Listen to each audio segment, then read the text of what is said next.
Buenas tardes. Bueno, empezamos ya nuestra cuarta sesión de estas jornadas. Yo tengo la satisfacción de presentar a nuestro cuarto ponente, que es la profesora Sophia Kuby, que va a tratar un tema que, aunque constante en la historia, hoy hace parte de uno de los argumentos presentes en muchas mesas de debate y en la vida real de muchos cristianos: la defensa de la libertad religiosa como uno de los derechos fundamentales de la persona. De hecho, hoy más que nunca resultan actuales las palabras de Juan Pablo II, que dice que el secreto de la paz radica en el respeto de los derechos humanos. Sophia Kuby obtuvo la licencia y el máster en filosofía, y a ver si lo digo bien porque es en alemán, y en el Hochschule für Philosophie, en la Universidad de los Jesuitas en Múnich, Alemania, graduándose con summa cum laude. Desarrolló parte de sus estudios en la Academia Internacional de Filosofía de la Universidad Católica de Santiago de Chile, donde se centró en la filosofía política y la ética. Es actualmente directora de Relaciones Estratégicas y Formación de Alliance Defending Freedom, ADF International. Imparte regularmente cursos en el mundo entero para jóvenes líderes cristianos que puedan desarrollar su labor profesional en instituciones legales, políticas y culturales. Supervisa y desarrolla los programas de capacitación de la organización y las relaciones de alianza a nivel legal en el ámbito internacional. Anteriormente, Sophia Kuby abrió y dirigió la sede de ADF International en Bruselas, trabajando con las diversas instituciones de la Unión Europea. En 2010, es decir, antes de este cargo que, de estos distintos trabajos que ha hecho con ADF International, fundó la organización no gubernamental de derechos humanos European Dignity Watch en Bruselas, que es una organización no gubernamental que promueve las libertades fundamentales y los derechos humanos dentro de la Unión Europea. En su largo recorrido profesional, Kuby, miembro de la comunidad Emmanuel, ha sido portavoz de la red de medios de comunicación Generación Benedict, iniciativa dedicada a formar jóvenes para ser portavoces de la doctrina católica en los medios de comunicación. Ha sido también vicepresidenta y comisaria federal de la Juventud de los Demócratas Cristianos por la Vida, CDL. Habla con fluidez 5 idiomas y su libro debut, que ha sido publicado en francés, y por tanto el título, que más o menos viene, lo digo en versión original y luego hago mi pobre traducción. Dice: Il comblera tes désirs, essai sur le manque et le bonheur, Paris 2018. Llenará tus deseos, ensayo sobre la falta, o la ausencia y la felicidad, París 2018. Fue publicado en el 2018 y fue nominado para el premio al mejor libro cristiano en Francia de 2019. En este breve ensayo, el autor nos ofrece un vibrante alegato por una vida espiritual o más espiritual. Propone un tercer camino entre la satisfacción inmediata a nuestros deseos, que nos produce, que de alguna manera a la que nos llama esta sociedad consumista, ¿no?, y la represión de estos deseos, ¿no?, aprendiendo a transformar el deseo en un camino de libertad interior como lugar de verdadera fecundidad. Entonces, como podemos ver, nuestra relatora, como se dice en italiano, nuestra ponente, ha tratado el tema de la libertad desde muy diversas perspectivas. Por lo tanto, de lo que yo sí que estoy convencida es que de su ponencia va a ser fecunda e interesante, y igual que todo lo que ella nos cuente y nos proponga en este momento. Así que sin más preámbulos, doy la palabra a la profesora Kuby. So, to you the floor, Professor Kuby.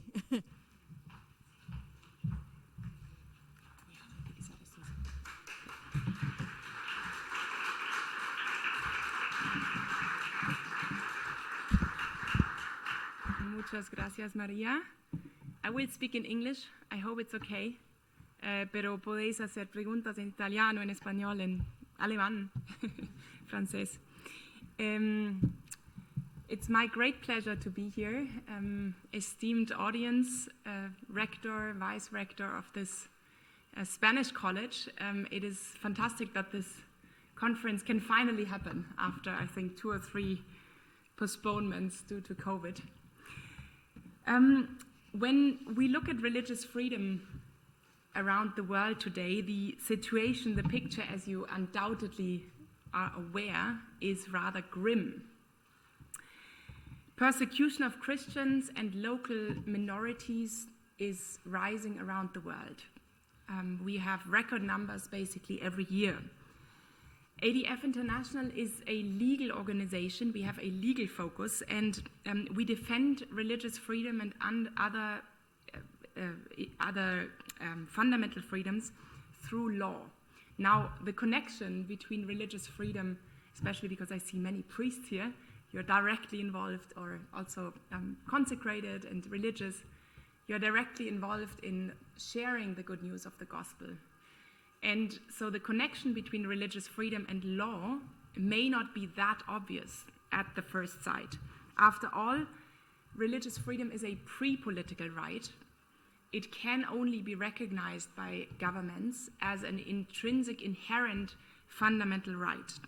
Therefore, law cannot do much but recognizing it. It cannot create it, but it can suppress it. And so that's precisely the point. The law can and must recognize religious freedom and freedom of conscience and other fundamental freedoms if a state or a government claims to meet the criteria of justice. Another hesitation that we could have to defending religious freedom through law is that when we look into the Bible, Jesus, when he was attacked, turned in the other cheek. And so we could say, well, would that not be the appropriate answer as Christians, especially when we are accused for religious matters, to turn in the other cheek? Turning in the other cheek is certainly a guiding principle for our personal attitude and also reminds us that we ought not fight back to attacks with the same means than our opponents use. We ought not just fight back in the same way, but using the law as an instrument for justice, to advocate for the same standards for all people, to prevent political and ideological bias towards certain groups of people because they have certain moral convictions, is a fundamental requirement of a free and just society. It is not eye for eye and tooth for tooth, but it is ultimately serving everyone in society to follow their deeply held beliefs and conscience and conviction, including those with other faith or no faith at all, and including those who live very different lifestyles. But before we dive in a little bit more into the subject matter of today and how it plays out in our societies, let me give you some background on who we are, who ADF International is. Here you see our team. It has grown quite a lot since then. This was before the pandemic, the last time our team came together. We are a group of mainly lawyers, but of course many other functions are needed in order to run a worldwide organization. And we are a Christian legal advocacy organization. We are explicitly Christian, not only Catholic. In ADF International work Christians from many different denominations, but all solidly grounded in the biblical worldview. And what distinguishes us from basically any other Christian organization is that we have a legal focus. We work through the means of law, and our mission is to protect fundamental freedoms and to promote the inherent dignity of all people. Here, this picture, by the way, is one of our lawyers, one of our allied lawyers in Italy, and a pastor here in Italy, in Milan, where the government just shut down his Protestant church for no reasons that would be compatible with international human rights law. And so he found himself without being able to gather his faithful for worship. And so we defended him in court, and the result was that he could reopen the church and gather his faithful for worship. To protect fundamental freedoms, I just want to go through this quickly. What does that mean? We exist to protect fundamental freedoms of thought, conscience, religion, freedom of speech, freedom of parents to educate their children and to be the primary educators of their children before the state, and freedom of association and assembly, and other related freedoms. All of these freedoms are essential for people to speak, hear, and respond to the gospel, and to live out the gospel in their daily life.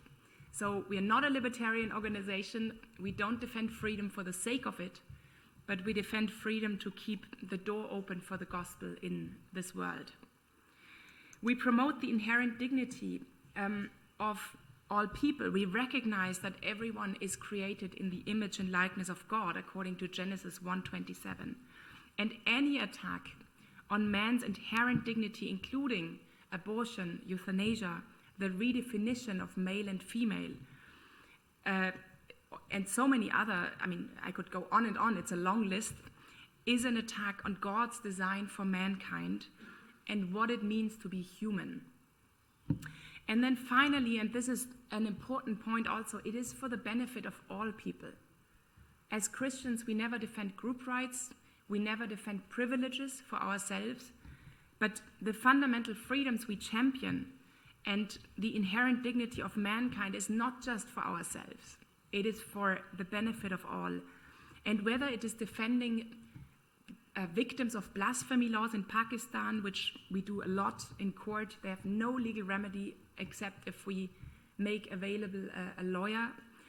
Whether it is defending Christians accused under the so-called anti-conversion laws in India, we have a large India team, for example, based in New Delhi and throughout India, or whether it is to defend the persecuted in Nigeria or in the MENA region, North Africa and Middle East, or the challenges that Christians face in the West today, here in front of our doorsteps.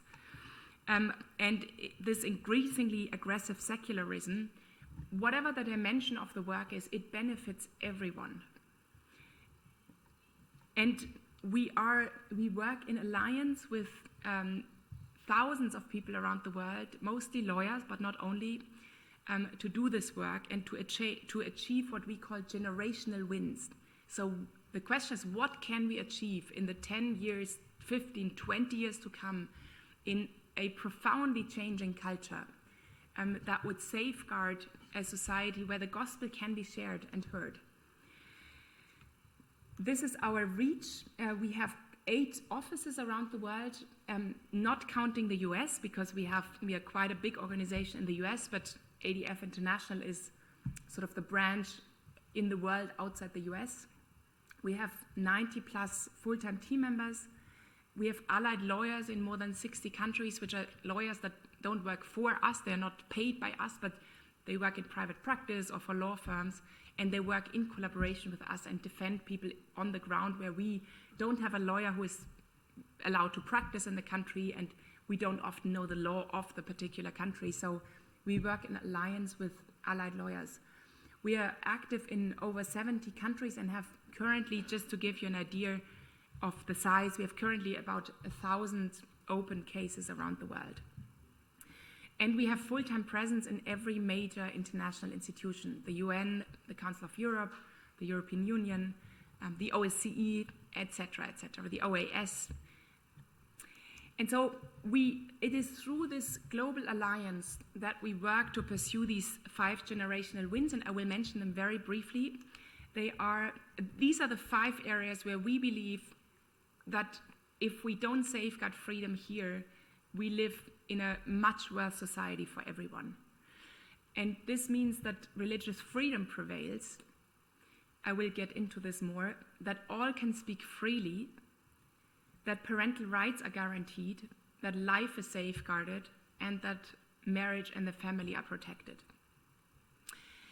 I will, out of these 5 objectives, a lot could be said about any of these, but I will focus on the first 2 for this presentation, religious freedom and the freedom of expression.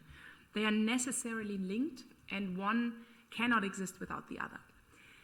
When we look into international human rights law, as imperfect as it is, we see that Article 18 of the Universal Declaration of Human Rights says exactly this. And this is the consensus the world has found after the Second World War, where we could all agree, no matter where we came from in terms of worldview. And it says, everyone has the right to freedom of thought, conscience, and religion. This right includes freedom to change his religion or belief, and freedom either alone or in community with others, and in public or in private, to manifest his religion or belief in teaching, practice, worship, and observance. So, religious freedom means to protect the right of conscience and of belief in work and business. This includes the right of faith-based institutions. So imagine a Catholic school, a Catholic hospital, etc., to operate in accordance with their principles and doctrine.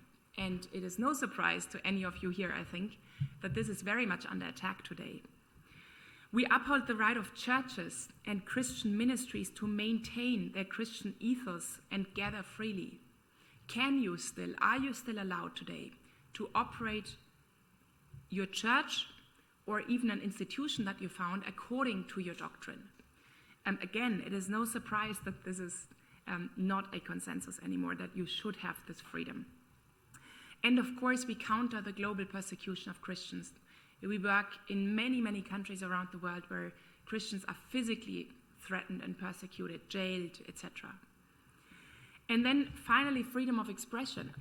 We fight government-enforced speech restrictions, such as blasphemy laws, which, by the way, don't exist only in Pakistan, but in every one of our countries, including in Italy and in Spain, and hate speech laws. You probably have heard a lot about hate speech lately.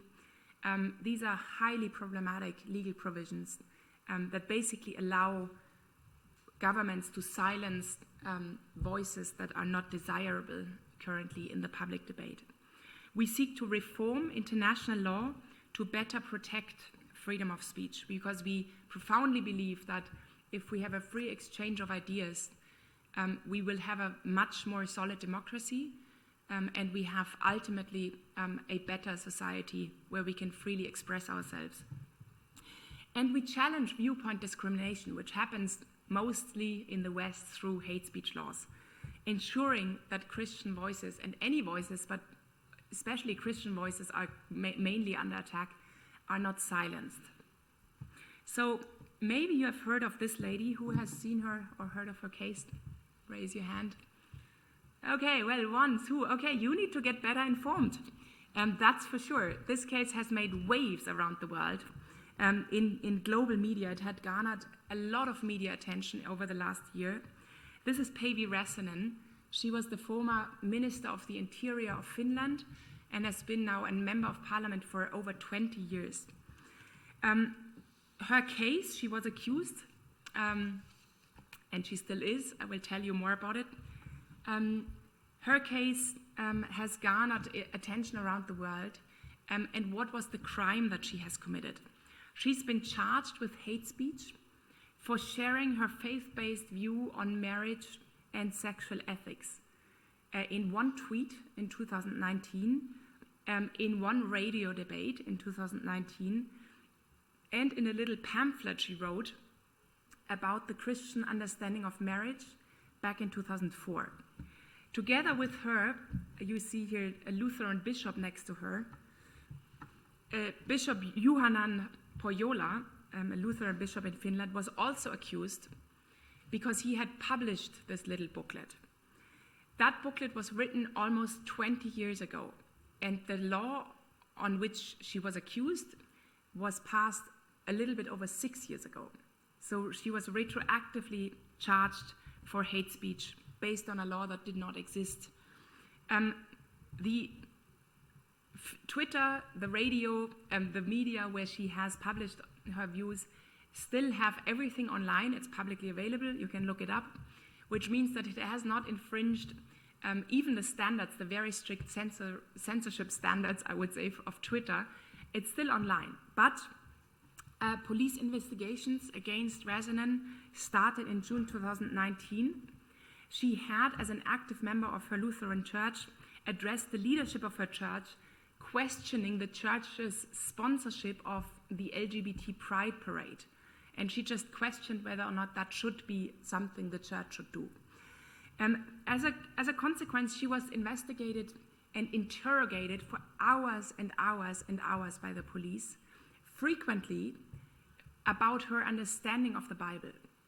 Now, I don't know how many lawyers are here in the room, but even as a non-lawyer, it is not hard to see the absurdity of a police operating on worldly law, questioning her understanding of the Bible.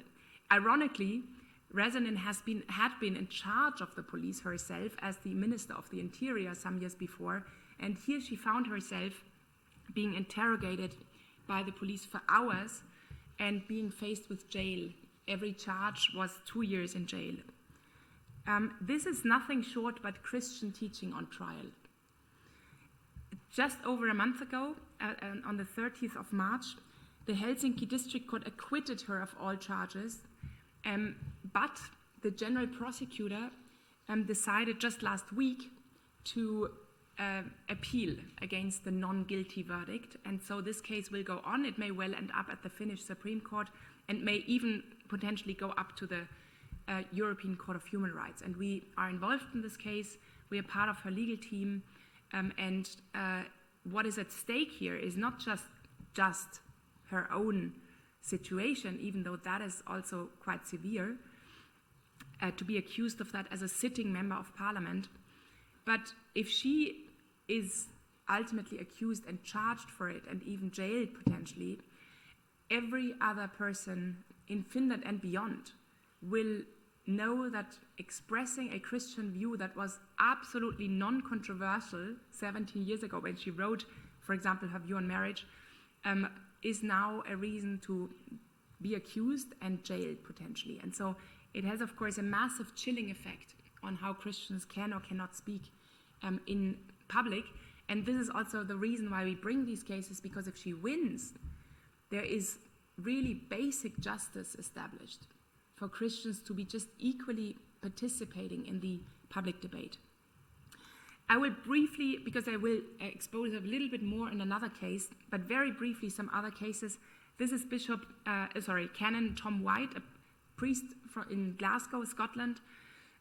He went to court with our help when Scotland had enacted an outright ban on churches to open during the pandemic. Now, many of us knew the situation in our country, but in Scotland in 2021, Scotland said, okay, essential things for life can open up, like alcohol shops, bicycle shops, and other shops and businesses. Yet the church was not considered essential and had to remain closed. It was not that he couldn't celebrate Mass, it was that he could not open his church doors. And he was really desperate. He said, I need to be with my faithful. They are lonely, they're depressed. Like, when, if not now, is the church needed? And he went to court against this because he just could not accept that the government said, well, alcohol may be essential, bicycles may be essential, but not your religious needs. And so he went to court, he won, and the next day every church in Scotland could open. So again, here you see how this is basic justice established through a court case, and how it is a lot about the principle of proportionality. Is it proportionate to keep churches closed when you open all sorts of other businesses in society? And is it legitimate for a government to decide whether or not your religious needs are less essential than, for example, buying a bottle of whiskey? Kika Nieto, I think there are some Colombians here in the room. She's a social media star. She has about 14 million followers on social media, which is quite a little bit if you know the social media world. She has a format that is called Ask Me Anything, which is a YouTube live. And one of her followers asked her, well, what do you think of marriage? And she said, you know, everyone can do and think what they want, and I understand that, but my personal understanding is that it is between a man and a woman. Well, she was censored by the Colombian government, and again, what was at stake is simple, basic views on marriage and on the human being being silenced in the public square, being deemed illegitimate or even criminal to be part of a free exchange of ideas. We supported Kika. It went up to the Constitutional Court in Colombia, and she won, which was, again, a huge sign to say, okay, you know, there is, you know, the freedom can still be achieved. And so this is also the hopeful reality of choosing the legal avenue, because we win over 80% of our cases. And that means when you go to court, you take it out of the political, ideological debate, and you say, okay, what is the basis for you, for this limitation of your religious freedom or your freedom of expression? What are the criteria that you, court, government, can apply to everyone in society? And they very quickly get into trouble arguing for that, because it is not a criteria that applies to everyone, but it is mostly political and ideological bias. And so those first excluded in society are the Christians. And that is why it is working for basic justice for everyone and freedom for everyone.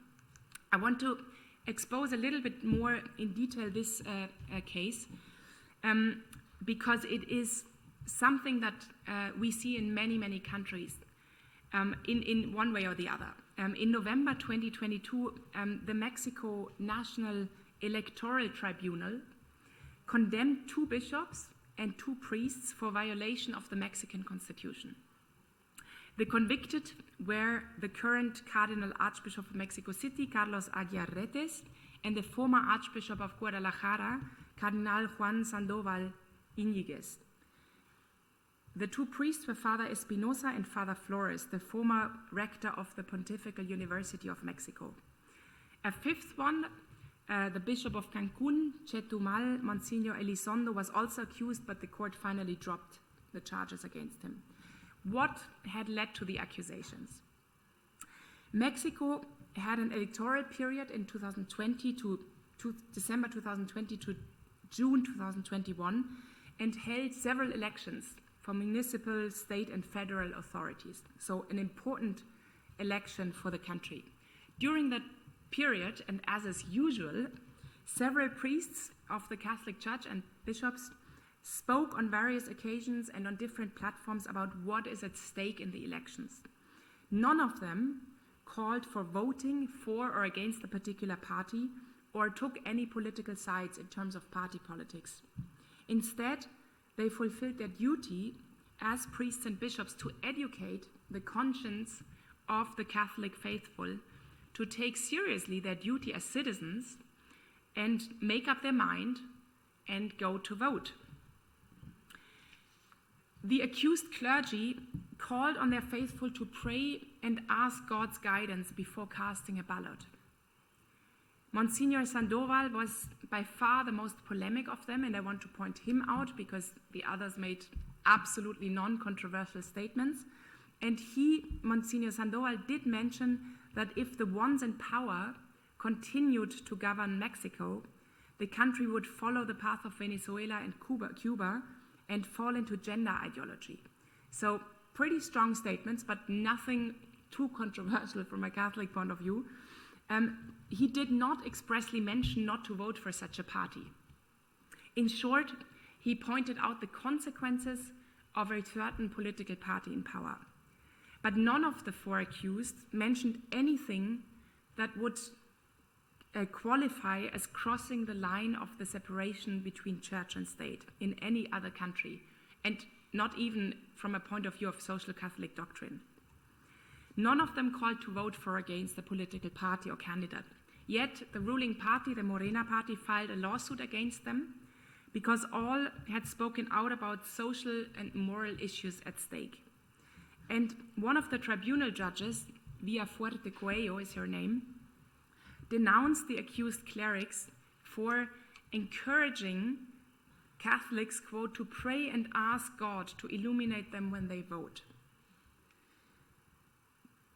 Those, she continues, who issued the messages are people who are expressly prohibited from doing so by the Constitution, giving their status as ministers of religious worship.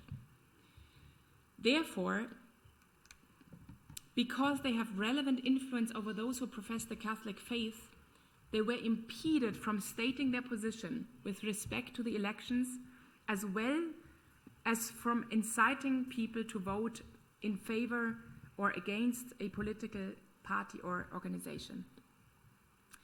Cardinal Aguirretes had actually not even made a statement in 2021, but he had made a statement in 2018 that was retweeted in 2021, and he was accused based on that statement he made in 2018. And what had he said? Well, he said, "Today I want to give you a very clear message to continue inviting the Catholic faithful to express our will by voting. Secondly, to vote in a rational way, investigating which candidate can govern us better, particularly which candidate can guarantee to us that the fundamental values of our faith, like the right to life, the right to a stable family, the right to education, the right to religious liberty, can be made reality. Thirdly, he said, that we make our vote a completely free one, that we don't allow ourselves to be influenced by polls." That was the statement he was accused for. Both cardinals and the priest were condemned to have violated Article 130 of the Mexican Constitution, which is, as you may know, an explicitly anti-clerical constitution. It was even stricter, and in the 1990s, various parts of the Constitution were relaxed. So, for example, priests were by the Constitution not allowed to wear the garment, and many other things. That was relaxed a little bit in the 1990s, but the belonging to the clergy still means in Mexico today that you have less basic civil rights than any other person in society. The Morena regime is taking this much stricter than previous parties, and so they openly seek to penalize the country's Catholic clergy for objecting to anti-life and anti-family policies.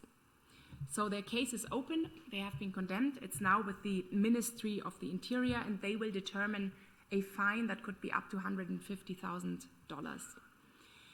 Now, human rights law, as imperfect as it is, guarantees free speech for all, without discrimination. And Article 130 of the Mexican Constitution makes a priest or any religious leader de facto and de jure a second-class citizen, because it restricts their freedom of speech as well as many other political rights. So, for example, they cannot be elected, they cannot participate as a candidate in elections, they cannot hold public office, they cannot speak about political issues, and so on. And of course, religious institutions, as the Catholic Church does, can have a rule saying as a priest you cannot run for public office. Okay, but it's not the state who can say that, because it's de facto degrading you as a second-class citizen and revoking very basic civil rights because you belong to a certain group. Freedom of speech cannot be restricted to pursue the objective of the laity of the state. So Article 30 of the Mexican Constitution amounts to censorship of certain citizens. Yet the UDHR, to quote it once again, says that everyone has the right to freedom of thought, conscience, and religion, in public or in private, by teaching, practice, worship, and observance. You see, it's not about Mexico so much here. It's just one example of so many other cases we have where we see religious freedom very concretely restricted in the West today. And you see the blatant contradiction and discrepancy with what is, until now, black and white, the consensus in international human rights law and laws in different countries and practice. This language here and these fundamental rights apply to every human being, every believer, every non-believer, atheist or agnostic. The three fundamental freedoms provided for in this article is thought, conscience, and religion. And they are indivisible, interdependent, and interrelated. In Article 18, thought, conscience, and religion constitute a vital triangle of values of special moral importance of the human being. This structure here defines the core of human dignity and the sacredness of the human person, grounded on an integral vision of men and women made of soul and body, spirit and matter. The international human rights system has been created in the aftermath of the Holocaust to prevent the world from falling into tyranny again. And Article 18 is a crucial and central part of the bulwark against tyranny and totalitarianism. Paradoxically, it is precisely in the name of so-called human rights, which are used in many, many, many ways today, or precisely in the name of the separation of church and state, that we see gross injustices, silencing of certain groups, limitation of basic rights for some and not for others, and the creation of second-class citizens happen today. The same law does not apply to all every longer, but it is applied depending on what you think and what you say. And that has never been the consensus in the international human rights system. This is the exact opposite of the entire idea of human rights. So what has gone wrong with human rights? I think if we want to understand religious freedom today, we have to understand what has gone wrong. Human rights are turned upside down today. We see it not only with regards to religious freedom, but of course with regards to right to life, with family and marriage, with the freedom of expression, freedom of association, etc. And I will try to briefly delineate the malaise and explain what, in my view, is the deepest reason for what is going wrong. Without any claim to be complete, of course, because this could be an entire day-long seminar. I want to make one preliminary remark to this. I think we should consider it an absolute privilege to live today. And I really think this needs to be our personal attitude, which is often a struggle, but I think we need to cultivate that attitude. It is an absolute privilege to live in these profound cultural changes with such challenges. And really the era of probably the Constantinian epoch and the beginning of a new one. It's not even me who says that. Benedict XVI said exactly this as well. We live in this in-between. We see the end of an era and we see the beginning already of a new one. And we live in this phase of transition. And what better, more challenging certainly, but also more interesting mission for a Christian than living today. So everything I say that based on this attitude. We, I think, are called to be people who deeply care about this world and to do so by not withholding the truth about the human person. And by doing so by offering a vision of how we want to live and what is the good news today and as it is yesterday and tomorrow. And today the central place of the ideological debate is happening in the courts of law. Of course it happens everywhere else as well. But it is in the courts of law that the great questions of our culture are raised and decided, especially those concerning basic truth of church teaching. And in this case, we cannot but be there. We cannot withdraw. Not with one ideology fighting another, to say, okay, ours is one ideological standpoint and then there are many others. That is, should and has never been a Christian point of view, but with sound arguments, with a coherent anthropology and with sound arguments that apply equally to everyone and form the basis of justice and freedom. And it is precisely in the legal debates, in the controversies of how to interpret law, how to interpret these basic freedoms, and especially in human rights law, of course, that we see a fierce controversy and confrontation of worldviews. At the heart of this controversy and confrontation is, who is man? Who is the human being?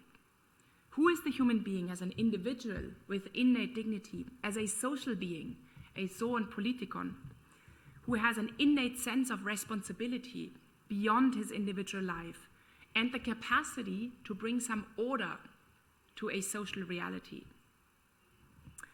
With this question, we touch the core of the cultural divide in the West today, which is at the same time the root cause of the crisis of our global governance systems, and they are undoubtedly in great crisis. When you ask the question what it is that we want to defend through our human rights systems and our international or national institutions, I would love to make the test with you. What would you answer? What is it that we want to defend? Do you have an answer?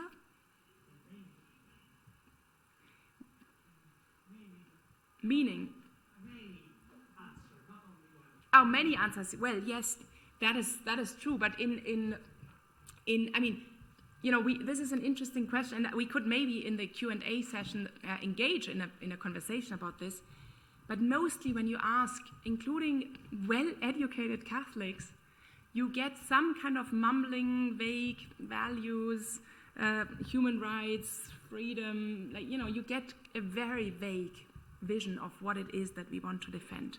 You will probably not get a clear vision of the core that we need to hold on if we want to preserve freedom and dignity for all. And so, you know, you will probably not get any compelling reason why our human rights system and our approach, our human rights approach, is better than, let's say, the vision of the Chinese Communist Party. Why is it better?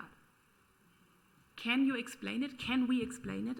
Just because we like it better, or because it promotes an empty concept of freedom understood as absolute autonomy, is not convincing. And it is not convincing anymore to the West. Even here in the West, we don't really think this is something worth defending, let alone in many other regions of the world who hold different worldviews.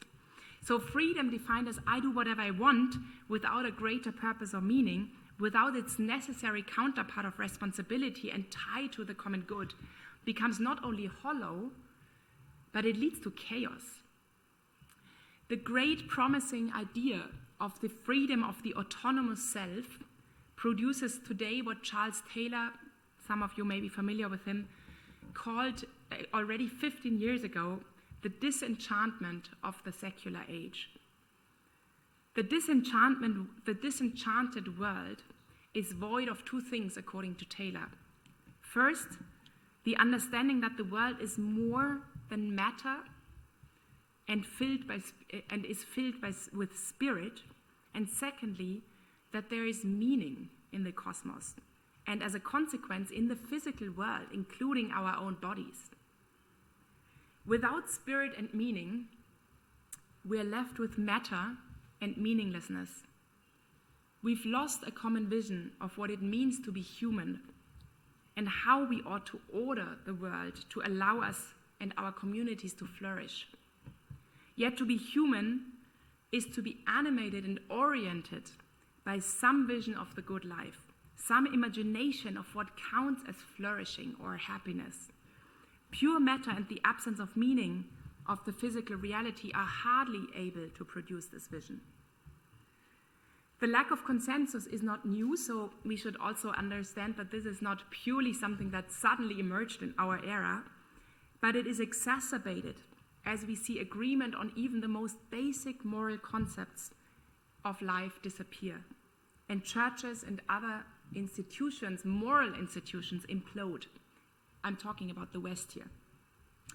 If all there is matter devoid of intrinsic meaning, why uphold the prohibition of killing of innocent life? Why? Why assume that citizens have pre-political rights and freedoms, and that a state that claims to be just has an obligation to restrain its own power and to submit to a democratic process and the rule of law? Why? We have no answer to this unless we are aware and very clear about our own worldview. Why refrain from treating human beings as means to an end, a political end, an ideological end, an economic end, as disposable material, if it is nothing more than material? Why respect the freedom of the individual to have certain moral or religious convictions and speak and act in accordance with them? Why? It's very uncomfortable for a government to respect those because it makes ruling much more complicated. So we are at a moment in history where every area of life becomes politicized again. It was like this, for example, under communism. Even a picnic became political and was an act of revolt against the ruling regime. And yet, where political solutions alone are deeply insufficient to respond to these challenges. So everything becomes political on the one hand, and yet we see so clearly that politics cannot solve any of those questions. What's the vision of the human being, of freedom, of dignity, of justice, of community, of the common good, that would be able to ignite our desire, our collective imagination, our will to make sacrifices now for a future worthwhile to build?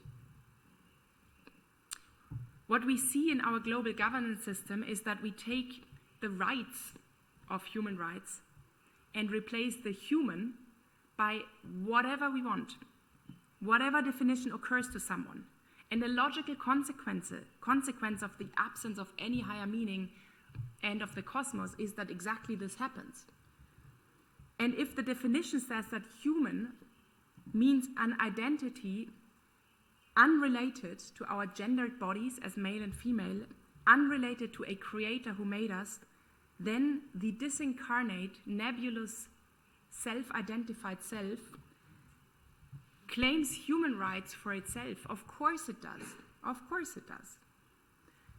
The root of our cultural division today is a clash of worldviews that are competing for our hearts and our minds, and for institutional power, for that matter, whether in government, education, business, in the church, and in courtrooms. The clashes are not new, but it has intensified. From the very beginning of the International Human Rights Project, two competing visions of man, of the human being, confronted each other and fought for supremacy.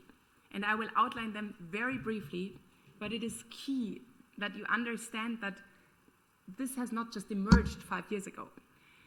So two visions confronted each other after Second World War, when all the international human rights law was created. One was the atheist materialist vision that was basically represented by, most famously, by the Soviet Union, by China, but most famously by British biologist and philosopher Julian Huxley. You may have heard of Aldous Huxley, of course, but Julian Huxley was his brother, and he was a Darwinist and a biologist and philosopher, and an explicit proponent of the atheistic materialistic worldview.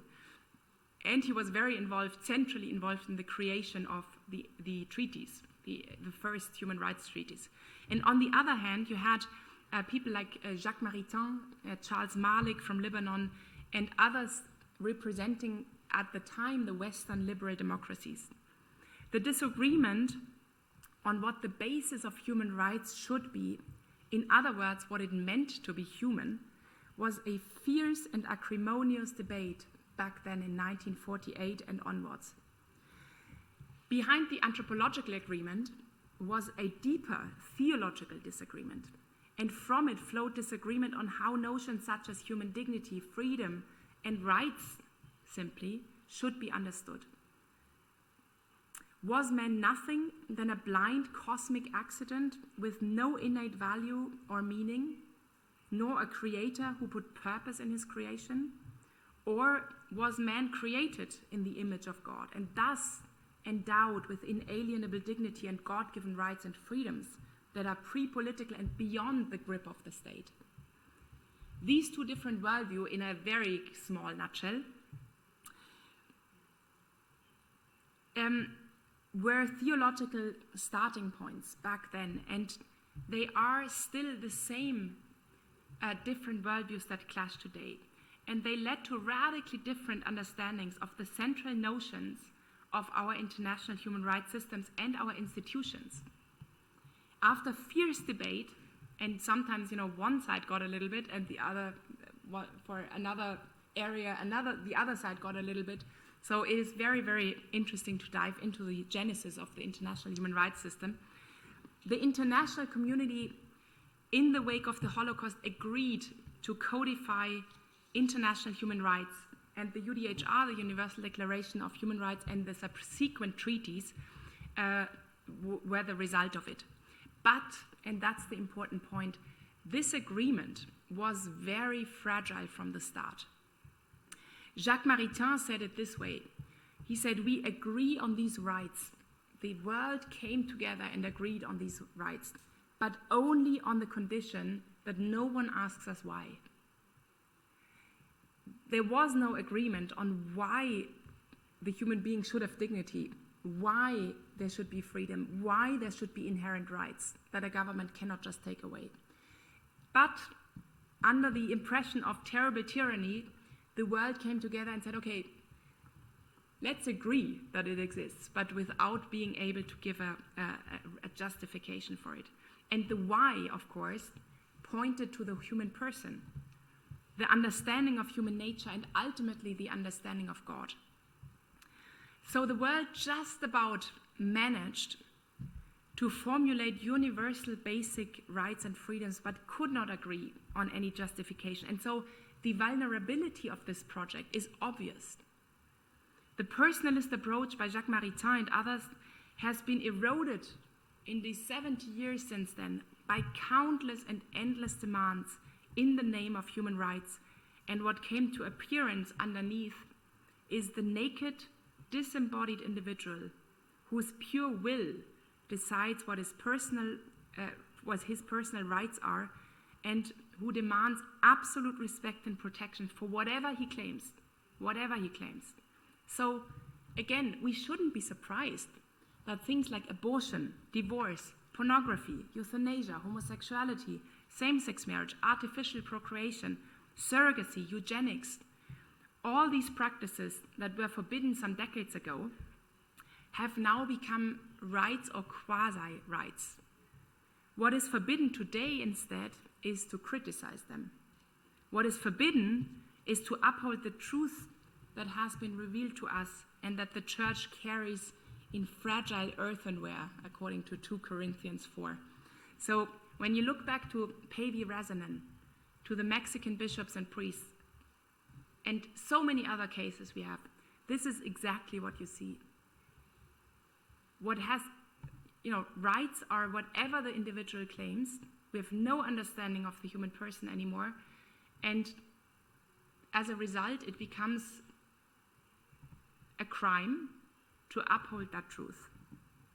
It is the very truth about man being created in the image and likeness of God that is attacked, and therefore, it is the church and its freedom to exist, to speak, to proclaim, that have become a primary target of those upholding the atheistic, materialistic, and progressive worldview.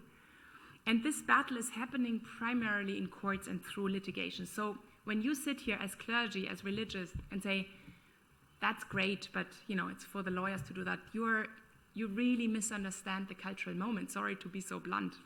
It is directly relevant for you and for your ministry and for your ability to speak and to act and to run your churches and your parishes and to found institutions. This is why ADF's primary purpose, and it's literally our mission statement, is to keep the doors open for the gospel. And to understand this transformation of human rights over 70 years, we need to understand the transformation of man. What has happened since the creation of the international human rights system is an overturn of personalist anthropology and a propagation of the naked individual as moldable raw material who claims whatever he wants against the state. So the desire to complete autonomy and to control life in all its dimensions has not really changed since Adam and Eve. I mean, for a Catholic, for a Christian, it shouldn't be such news. But what has changed is the legitimacy of society or the state to make any moral judgment about people's private lives and choices in the framework of international institutions. The rejection of God and the origin of man leads to a destruction of the understanding of the personalist and Christian anthropology. If man is not created by a good God, he has no choice but to liberate himself from the straitjacket of everything he has not chosen with his autonomous will. Respect for dignity, therefore, requires respect for its expression through the individual will. Whereas the personalist approach back in 1948 was that something is good because it flows from and is part of human nature, now something is good because it is desired by the individual will. And we see this anthropological change reflected in the crisis of our global governance system. What is legitimate through jurisprudence today is whatever the autonomous self desires. Individual desire has taken the place of human nature. Disincarnated subjectivity, the place of reason. This is why we live in a post-reason age, in a post-factual age. Over time, the courts around the world have given desire the force of law and have put states under the obligation to justify any obstacles to their satisfaction. Desire itself has become the principle of legitimacy, while any objective moral considerations are presumed to be arbitrary and outdated limitations to the free development of the person. So you see that the entire understanding of who is man, what means human flourishing, what means human fulfillment, etc., has changed. Desire itself has now acquired normative status. Morality then becomes just the opposite of liberty and an obstacle to human fulfillment and development. Indeed, for the European Court of Human Rights, morality is today no more than, I quote, a conception which varies from time to time and from place to place. No other basis. So detached from nature, morality becomes moralism, a reproach frequently made to the church. Morality becomes moralism, an illegitimate social obstacle to individual liberty, which human rights need to destroy in order to free and protect the individual. It is obvious then that any voice that does not adopt this new understanding of man is an obstacle to the progress of humanity and must be eliminated. And therefore, the link to religious freedom, because religious freedom today is playing exactly in that field in the West. This is why the attacks on religious freedom are increasing and why the battle is in and through the law primarily. And if we don't know why dignity is inalienable or why certain basic freedoms are pre-political, we, of course, cancel speech that we don't like. We criminally prosecute priests and pastors, reminding citizens what is good and evil for quoting and preaching the Bible. We threaten voices in the public square like Päivi Räsänen with jail for expressing her views on Twitter. We see states around the world instituting blanket bans on worship. So what are we to do? And I conclude with this. It is time, I think, to really reopen the debate about who the human person is, what kind of freedom leads to human flourishing, and how absolutely necessary well-ordered freedom is for our common good, including for our political systems. It is time to understand what is going on in these battles that we so often prefer to stay away from. because they draw us into controversies that we would, of course, rather avoid. But the cost of avoiding them, avoiding to engage in these controversies, is a loss of freedom. And it is time to understand where these battles are going on. The cultural change is predominantly, as I said, taking place in the courtrooms, but of course it is taking place in the church. It's just that you will be most likely once in your lifetime or several times attacked legally. Through verdicts and judgments, there is a new anthropology imposed on society, and this new anthropology is necessarily an enemy to freedom.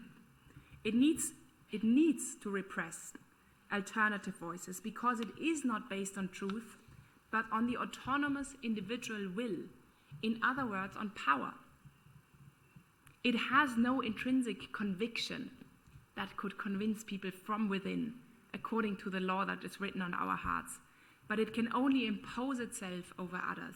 And so the totalitarian nature of these tendencies are natural. They're within the entire thinking. This is why law and the battle for religious freedom are central to our cultural moment today, and why our freedom depends largely on how we engage in it. We need to speak the truth in love wherever we are, including in one of the most strategic places of cultural and even theological hermeneutics, in the courtrooms of this world.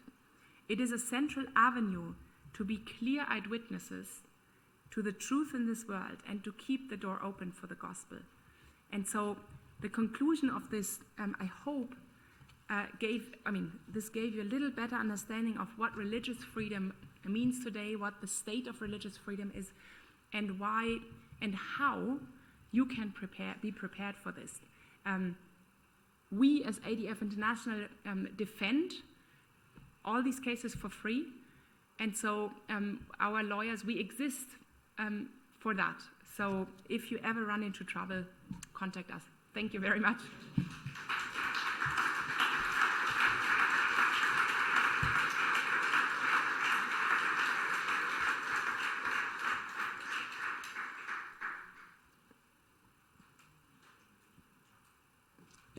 Grazie Sofia. Era previsto fare una pausa caffè adesso, però penso che magari possiamo farla un po' dopo e magari aprire il turno di domande adesso, e così facciamo la pausa caffè prima dell'intervento del prossimo relatore. Credo sia più pratico così, no? Quindi Maria e Sofia. Quindi apriamo il turno di debate, di colloquio, di domande per non più di 20 minuti.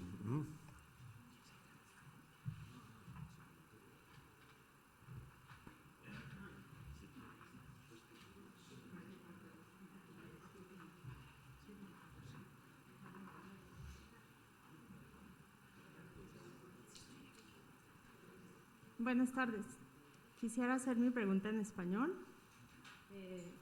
Yo soy mexicana de Ciudad de México y por cuanto hace a, escuché con atención todos los ejemplos que proporcionó sobre estas acusaciones en cuanto a muchas veces la libertad de religión.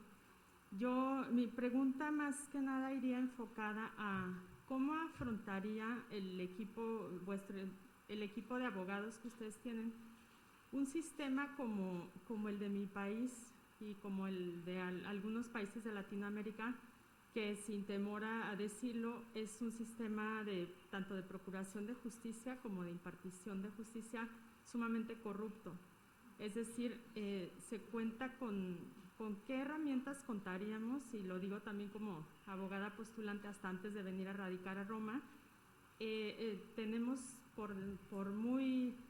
es decir, estamos rebasados de corrupción. Entonces, ¿cómo se podría afrontar una situación así en un caso que se habla de libertad religiosa? Gracias. Can I answer in English? Yeah. So I would say two things. One is we, of course, work towards reforming the Constitution because we believe that it is in very clear contradiction with the international treaties that Mexico has signed. So Mexico's own constitution is not in line what they have agreed to. And that is a long march through the institutions, especially through the courts. So one way to go about it is that Mexico will be condemned for violating international human rights law, for example, with this case, with the other cases in Mexico. By the way, we also won a case recently in Mexico, which is also directly interesting for the church, because it was the Data Protection Agency of Mexico sued the church because a transgender individual asked for the baptismal certificate to be changed. And you can imagine the consequences for the church if the church is forced to do this, because that would mean that the church cannot hold on anymore to the most fundamental truth about the human being, namely that we are created male and female. That was a case we won it, I think, 2 weeks ago in Querétaro. And the church was sued because the church said, we can't just change the gender of the person. And the case was won, thanks be to God. But these are the challenges. And the more the more we win these cases, we establish jurisprudence that actually shows that these provisions are unjust. And then, of course, it could go up to the Inter-American Court of Human Rights. Not that this is a particularly unpolitical court. It's very political, unfortunately. But still, that would be the forum where Mexico could be held accountable for its violation of international human rights law in the Constitution. That's one thing. And then the corruption is, of course, a much more complicated thing because everything we do requires the rule of law. And so what do you do when the rule of law erodes? And that's a huge question today. How we respond to this is by investing in training, long-term training, and really training at a very high level of people who will become the judges and the politicians of tomorrow. And so we train in Latin America every year. We just trained the Latin America class of, our main training is called the Arete Academy. You'll find it on the website, adfinternational.org. Under training, you find everything we have in terms of training. And we select the best people who have faith, who have who really feel called in their faith to engage in these public positions of influence. Not every Christian does equally, but some do, and they have no idea where to receive formation. And so we offer this formation. We do it in Latin America, in Asia, and in Europe, and we are building it out all over the world. And so every year we form a class of people who will become judges, who will become politicians, who will become public intellectuals or academics, etc. That's a long-term project. There is no easy or immediate solution to corruption.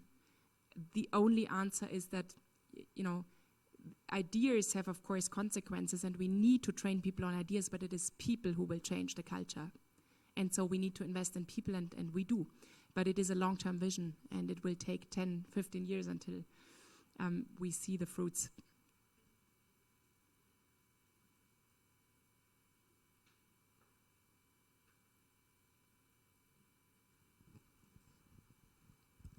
Thank you, Professor Kuby, for your very enlightening speech. Yeah, evidently there are many conversations going on, for lack of a better word, maybe I say, many narratives that have been going on with ancient civilizations like China or India, and of course here in Europe. Well, I come from Singapore. I'm of Chinese descent, second generation Chinese. My ancestors come from China. Now, whenever we come together, be it at a level of government or as NGOs, to speak with countries like China or India, or especially more China. Of course, we do not speak in English or European languages, speak in Mandarin. There's always a certain bias. Now I'm speaking on behalf from this part of the world. There's a certain prejudice of a certain ideology of Christian values, good Christian values, and they come with this baggage that okay, I'm not so open to hear what you have to say to me about human rights. Well, I countered that by saying, let's all agree to disagree even before we start talking. So we're going to agree that we're going to disagree on certain principles. Then we go forward from that discussion. So I'd like to hear your views with regards to a basic need of human beings. I would term it a religious need. Because when you speak of basic needs, what comes to mind probably is Maslow's law of you need food and later the rest of it, economic needs and things like that. But I'm talking about basic religious need to be in line with this this concept of religious freedom you talk about. So, I mean, a religious need, do you see it possible, how do you see it as to whether would it be possible to have it incorporated, to have a religious need? When I say religious need, I mean to pray, to have access to the sacraments, things like that, access to a priest, for whatever needs, a religious need incorporated in basic basic law. I'm not a lawyer by training, but I don't know how can this be incorporated in maybe like the sovereignty of a nation. And because in the advocacy that you put forth, I mean, I'm very impressed with it, and I really hope that it can reach to all parts of the world, especially in certain parts of Asia, with ancient values, ancient religious values, which are not necessarily Christian in its character. Thank you. Yeah, but I mean, it is in international law. Article 18 and all the other treaties have religious freedom provisions. And so that is, of course, not a provision for one particular religion, but it is precisely what you are saying. It protects that basic need, because when you say human dignity, what do you mean? If we don't have a better understanding of what it means, we have exactly the situation that we have today, which is in the name of human dignity, you call for euthanasia for, let's say, depressed people, as it happens in Belgium. You don't even have to be physically sick, like you just have to be, mentally weak to be legally killed. That's in Europe today. But so many other examples. Human dignity only makes sense when we have an understanding of the human person. And so that, you could call it inner garden, or that forum internum of the person, where it is about deeply held beliefs, convictions, etc., is protected in international law. And it is not only protected as your personal private thing that you believe in your room, but it is protected in a much stronger sense. It is protected in practice, in private or in private or in public, and in teaching, worship, observance, etc. And so it is a very strong protection. The question, of course, is, or the challenge is that it is very harshly debated today and interpreted in many ways in the courts. But what you have in the treaties is exactly what you say. And, that is without discrimination in a sense of, whether you're Christian or whatever other religion or whatever other philosophy, by the way. There are limits, of course. There are legitimate limits that the state can put. For example, you cannot say in the name of your religion, you eat other human beings or you kill your neighbor or whatever other thing could occur to you. Of course, there are limits, but these limits are very clearly defined and have the threshold of a really solid justification.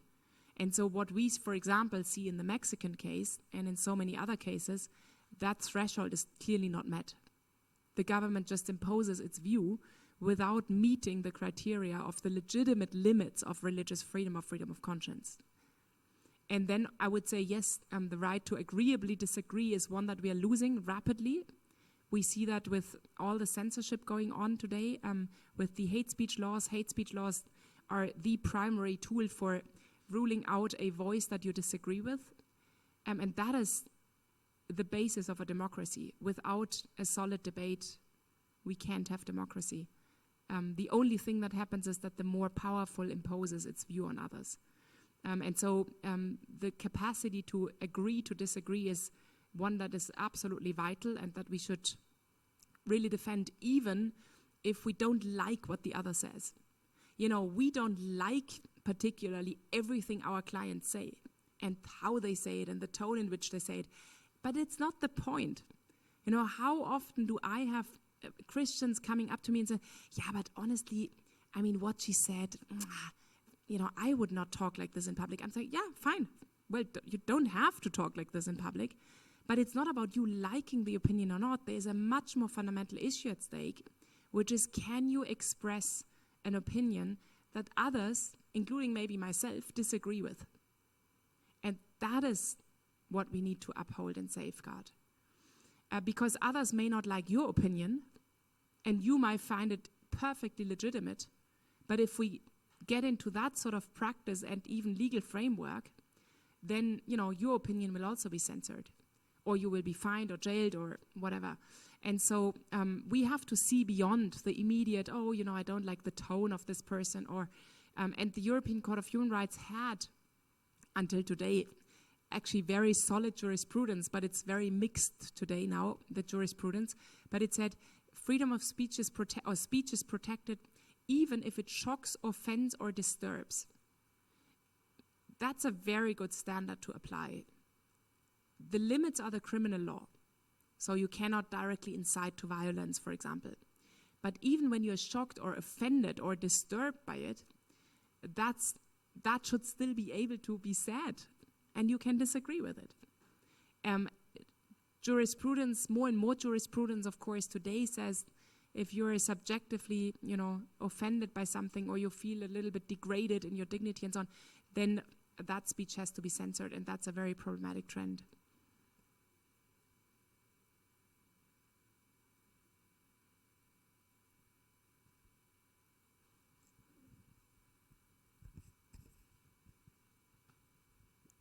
Thank you. I will try to do my question in English. I've heard that your organization is a Christian one, or is, how to say, the motto is to keep the door open for the gospel. That is okay. But what about other religions? Are you also available to defend them, freedom of express, or is there any other organization like yours doing the same, defending other religions? So when we defend everything I just said, we never do that for one particular group alone. And that would be wrong to do it, because it would, again, contradict the very idea of saying we have certain things that we have to safeguard for everyone. And so we, of course, defend everyone in these rights. When they are well thought through, then they must, one of the criteria is precisely, do they pass the test of being equally applied to all? And if they don't pass that test, we have to revisit, you know, that right. And so by defending, I mean, we, as a Christian organization, we, first of all, it allows us to have a clear understanding of these rights and freedoms, which is, as you said, saw in my presentation, not at all a given. So you have to know where you come from in order to develop a coherent vision of human rights today. But then, of course, they apply to everyone. And so whenever we defend Päivi Räsänen, for example, she's a Christian, but if we win her case, if she wins her case, everyone knows that we have safeguarded precisely the right to express a view that others may not like. And that benefits everyone. If she loses her case, then we have forgone the right to express your view and your conviction. And again, that is detrimental for everyone. Now, the first victims in the West and in other parts are Christians, just because this is the historic moment we live in. And you know, for many, many reasons, that truth that we believe in is mostly under attack. But it doesn't mean others won't be attacked. And of course, we know that many other minorities are persecuted. So, for example, in India, we, you know, when you belong to the lowest caste and you convert to Christianity, you lose all your rights, basically, as a citizen. But the same is true for Muslims, and Muslims are the second group persecuted in India and really being really discriminated against. And so, of course, we defend both. Because by making the point clear and by achieving jurisprudence that says, removing basic rights or privileges from privileges in the case because they are the lowest caste and they have certain access to certain things, but unless they convert away from Hinduism, that is equally unjust if it's a Christian or if it's a Muslim. So, that's a basic thing to really advocate for universal fundamental freedoms. We don't advocate for group rights or for privileges, as I said in the beginning, and we really must avoid, even in how we talk about it, to do that as Christians, I think. But, we can also recognize that in this cultural moment right now in the West, Christians are most under attack.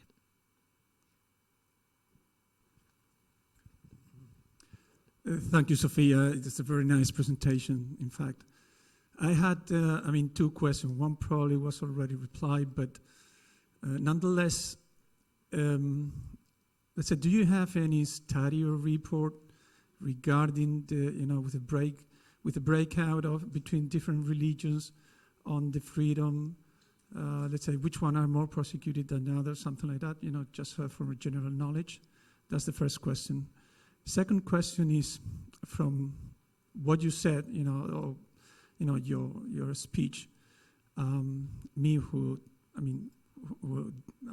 really are not as a lawyer, or let's say coming from the legal world, things like that. I see that the main problem is polarization, of the society we're living in right now. And probably the solution is going, the way I see, the solution is going really into the root of the problem, What do you think could be one of the possible solutions, to avoid data polarization, but from the root, in order to go to the source of the problem, rather than, in the way that you're working and things like that, is once it shows up and it's coming out the problem, so you're trying to restitute, somehow all the rights and conditions, let's say. Yeah, for the studies, of course, there are studies on this. One is, for example, from Open Doors. They do a yearly, I think, study on the persecution of Christians in the world. And Christians are by far the most persecuted group in the world, by far. 75% of Christians worldwide live in countries where they cannot freely live out their faith. So if we can do that, we are a minority and rather a lucky exception. But, we can't do, in the West, we also have our challenges as we are just discussing. So, that is, USERV, also the United States Commission on Religious Freedom, also has surveys on that. That's obviously available on the internet. The polarization is, of course, a huge question today. And the consensus we are seeing more and more on how to counter that is, in my view, a very dangerous one, which means more censorship. So we declare more and more things as hateful or hate speech, and rule them out and censor it. I'm absolutely convinced that this leads to more polarization and not less. How to counter polarization? Well, this is, of course, a vast question, but I think in terms of how we should regulate things, we should definitely allow more speech and more exchange of ideas, because what happens when we have more and more legal standards that are extremely vague, and by the way, this is not me saying it, but the Council of Europe, for example, said some years ago, there is no definition of hate speech. So we have countries that criminalize hate speech. All of our countries are doing it now. And no country has a definition. So for the first time, you have a situation in criminal law that you criminalize something you cannot define. And so that, of course, leads to a situation where everyone can just claim whatever against another person. And that is, it's not difficult to see that this doesn't lead to more harmonious relationships in society, but it leads to this constant threat of being potentially accused for just for voicing your opinion. And so, the ruling opinions out based on vague hate speech provisions is probably what leads to polarization. There was an interesting study some years back on how discriminated, I think it was LGBT people, or how discriminated people feel. And in Sweden, one of the most liberal countries with most equality law, hate speech laws in place, people felt the most discriminated. And in Turkey, they do not care so much about equality legislation, and they just don't have these legal provisions in place. People felt least discriminated. What does that show us? Well, it shows that when you create, through all these legal provisions and the possibilities to immediately sue someone who says something you disagree with, when you create these legal provisions, it raises a general culture, or it makes a general culture possible where people feel constantly discriminated against and offended and degraded and so on. Instead of saying, I totally disagree with you, like I couldn't disagree more, but you can still voice that opinion. And it helps me actually to develop my arguments better. And so I think a lot of the polarization that we feel is because everyone feels offended and feels they have a right to be the dominant narrative and to rule your opinion out because I dislike it. And so I think that all these hate speech provisions that supposedly should counter polarization are actually creating polarization. And so what we should advocate for, I think in the church especially as well, but in the wider society, is a solid, a robust public debate. We can say, please feel free to disagree. I mean, honestly, please feel free to disagree with me. I would love to hear your objections, and you should disagree with me if you do. And it's not because you disagree with me that I will run away crying. We should foster more solid debate, and also, it should motivate us to really think through our own position, our own arguments. And when we give that up, we live in this hypersensitive culture where everyone feels offended all the time, and then on top you give them legal possibilities to go to court against you, and you end up exactly in the situation that we live in, namely an extremely polarized society. So I think it erodes a general culture of a democratic exchange of ideas. And so, whatever we can do to foster that and to invite people to disagree, to have debates, is, I think, a real contribution to the common good today. Sì, penso che abbiamo un'ultima domanda. Sono felicissima perché abbiamo un relatore magnifico. Ho già scoperto quali sono le 4 lingue che parla, mi manca una. Comunque non ha bisogno di nessun tipo di traduzione, e poi abbiamo anche un pubblico magnifico che sta parlando anche in diverse lingue. Passiamo all'ultima domanda, certo. E poi ci alziamo per prendere il caffè. Finisco subito, prometto. My name is Giornate. I work for Spanish National Radio. I would like to know, in your view, there will be 2 very quick questions. Which country or bunch of countries are doing the best job, in your opinion, in protecting right now freedom of speech and freedom of religion? And the second one would be, where does ADF get the funding from? Thank you. Yes. Who is doing the best job in protecting freedom? That's a very difficult question. There's no jurisdiction or region as such that is doing a good job. Currently, like that sticks out, basically doing a really good job and sort of presenting a real alternative to what we see as challenges. Definitely for our work, what happened under the Trump administration, whatever you think of Trump, for example, we in ADF have extremely different views, had extremely different views on Trump as a president, on his personality and so on. But whatever you think of that, de facto, he passed more solid protections for religious freedom and for freedom of speech than any other president in the United States. And the United States have a huge impact on the world, of course. So there was really a very solid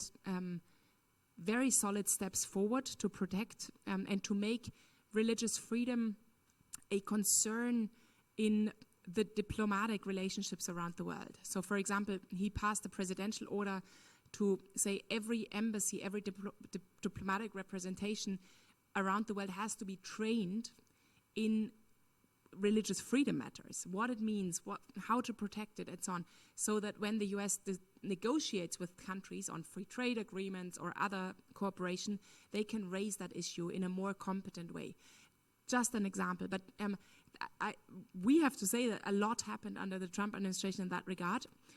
While this is not a political endorsement or anything, but there was really good stuff happening with regards to that. A lot of this is rolled back right now. I cannot answer. I mean, there is no one country that sticks out. Certainly, when you look at Europe, the United Kingdom is one that has, and still the US is one that has a much more developed tradition of free speech. They also have their challenges, of course, but there is culturally and also in the political debate a much more robust debate on this. So I think the comparison in Europe, for example, between the United Kingdom and continental Europe, it's definitely better in the United Kingdom. But this has also historic causes and legal causes because the whole legal system is also different. And then in terms of funding, we are entirely funded by private donations. So this goes from the smallest donation of €5 a month to larger donations, of course, but no public funding, only private funding. So if everyone feels called to donate, please do. We really keep the door open for the church, and so it's all around the world as well. We build it up of course, the majority still comes from the US in funding, but we build it up in Europe, in Latin America, in Asia, and around the world, and it's work in progress. Yeah. Thank you very much, Sophia. And, you're all invited to contribute with ADF. And we are just going to take this coffee, isn't it? Prendiamo il caffè. Tutti quanti, grazie. Faremo una pausa caffè non troppo lunga perché il professore Zammagni, che è il prossimo relatore, è già arrivato, però deve tornare a Milano ancora questa sera, quindi non cominciare in ritardo. Ci vediamo qui di nuovo alle 6, va bene? La pausa caffè è dove è il solito posto delle altre volte.